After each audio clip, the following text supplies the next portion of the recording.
Hello students.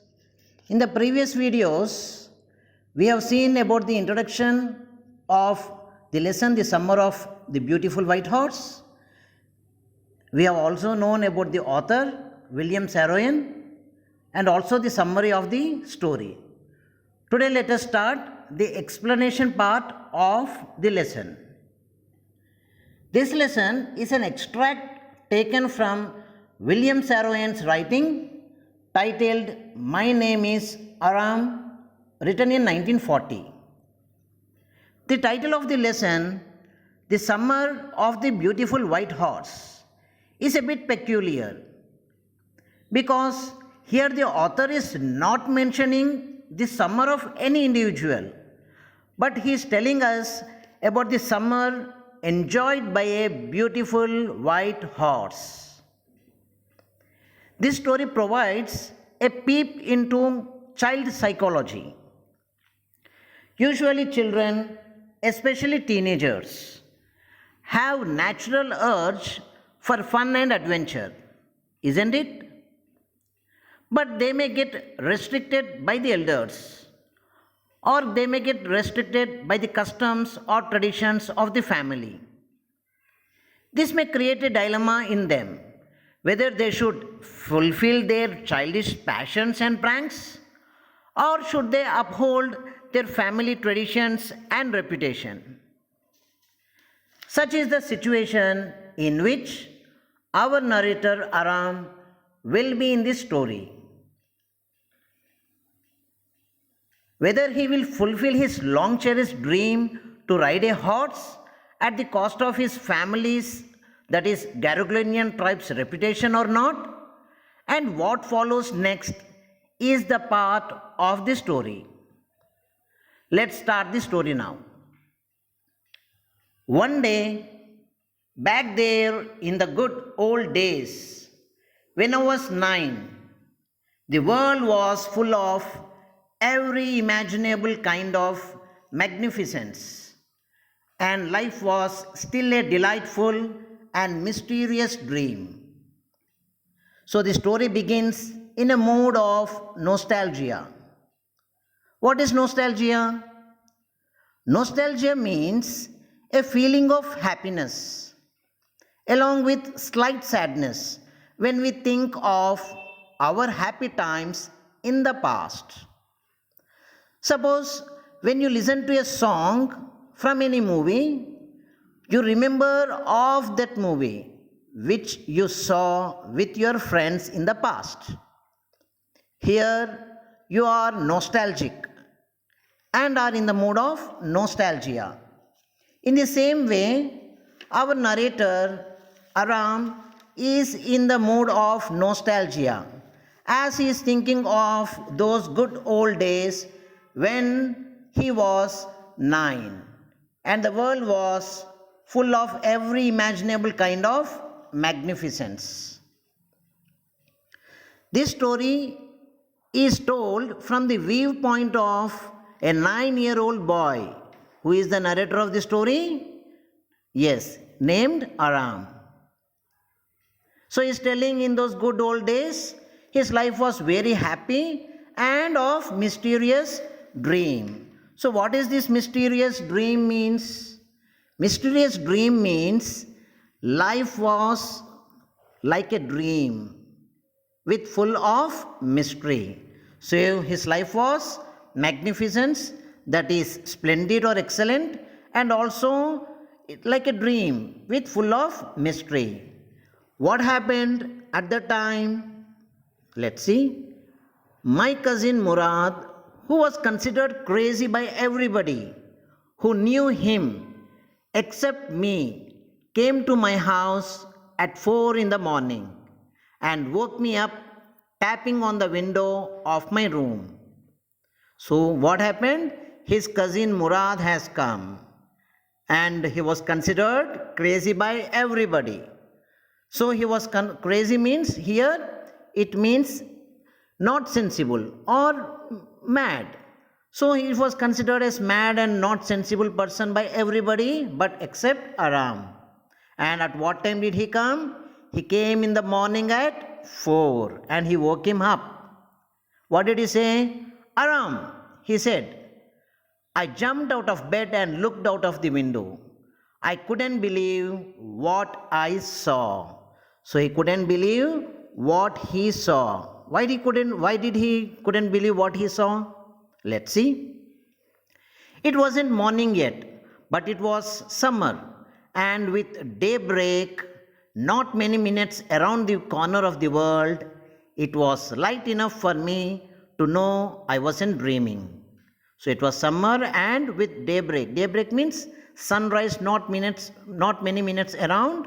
So he thought it's not a dream, but it's real. And what did he see which he could not believe?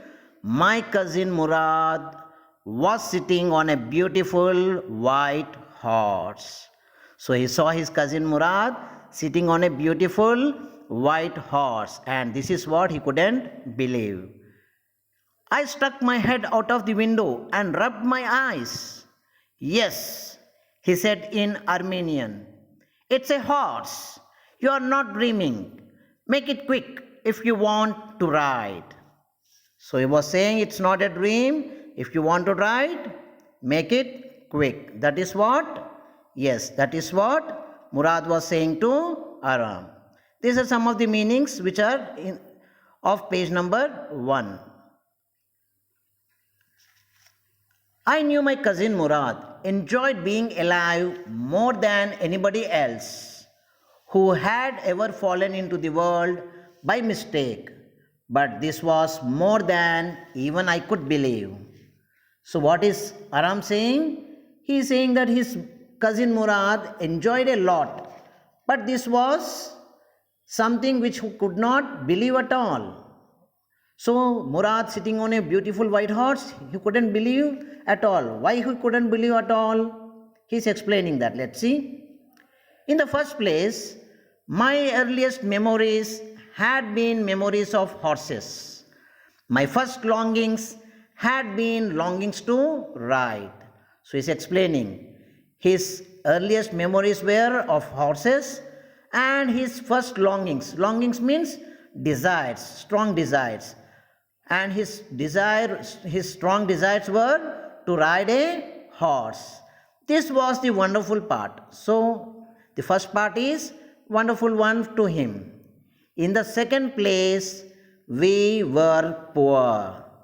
This was the part that wouldn't permit me to believe what I saw. So the second part, that is, they were poor enough in order to afford to buy a beautiful white horse. And this is what couldn't permit him to believe what he saw. We were poor. We had no money. Our whole tribe was poverty stricken. Every branch of the Garugulonian family was living in the most amazing and comical poverty in the world. So what is he saying? His whole family and tribe, that is Garugulonian family, is poverty stricken. He is completely of poverty. And this poverty was how? Most amazing and comical in the world. This poverty was amazing and comical poverty in the world. Why did he say so? Let's see. Nobody could understand where we ever got money enough to keep us with food in our bellies. Not even the old men of the family.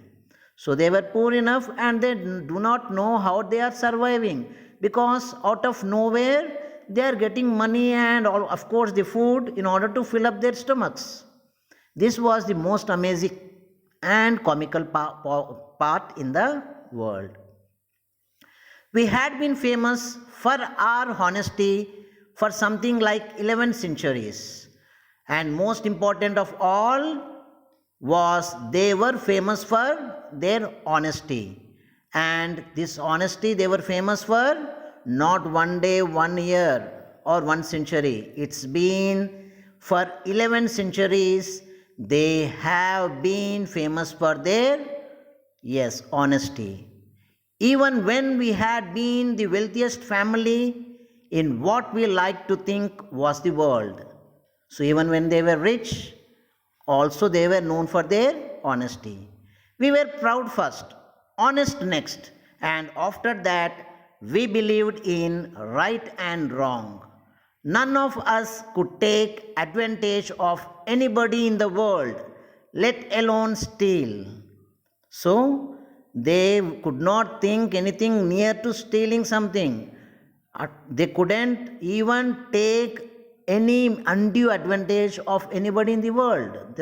So they never took undue advantage of anyone, let alone the stealing part.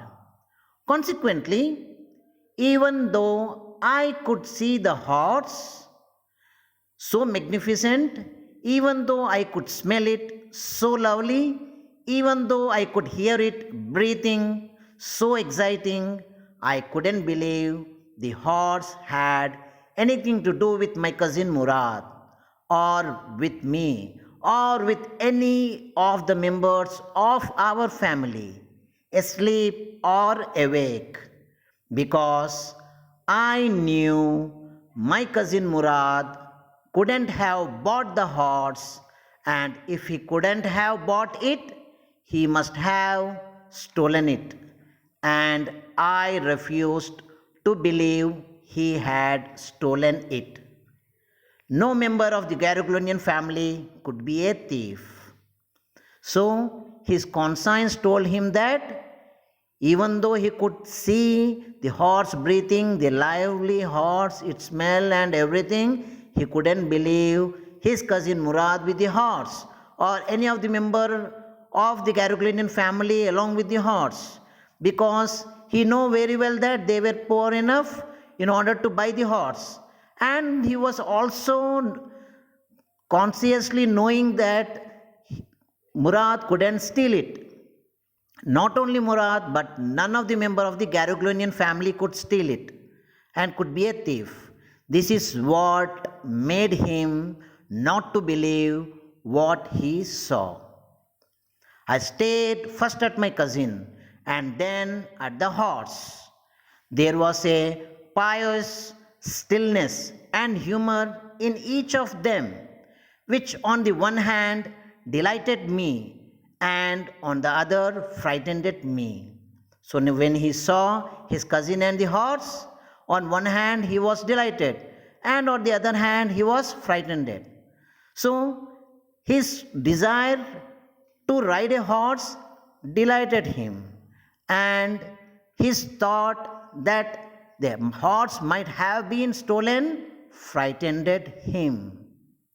Murad, I said, where did you steal this horse?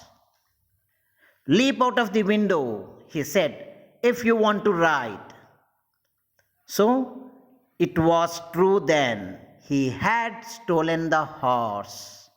There was no question about it. He had come to invite me to ride or not, as I chose.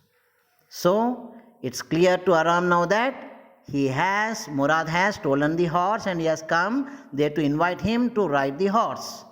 Now Aram is under dilemma whether to go for the ride or not. But his strong desire to ride the horse is giving him some reasoning. And what is that reasoning? Let's see. Well, it seemed to me stealing a horse for a ride was not the same thing as stealing something else, such as money. So he's saying stealing a horse to ride was not the same as stealing money. For all I knew, maybe it wasn't stealing at all. If you were crazy about horses the way my cousin Murad and I were, it wasn't stealing. It wouldn't become stealing until we offered to sell the horse, which of course I knew we would never do. So the strong desire to ride the horse has put a reasoning in the mind of Aram. And what is that? Stealing the horse is not the same thing as stealing the money. And it will be a stealing only when they will sell the horse. And if they use the horse to ride, it is not at all the stealing at all. So this is what Aram was thinking. And these are the word meanings of page number 2 of the lesson. Let's see the page number 3 part, and let's see whether Aram, with this reasoning in his mind, will go for a ride along with Murad or not in the next part.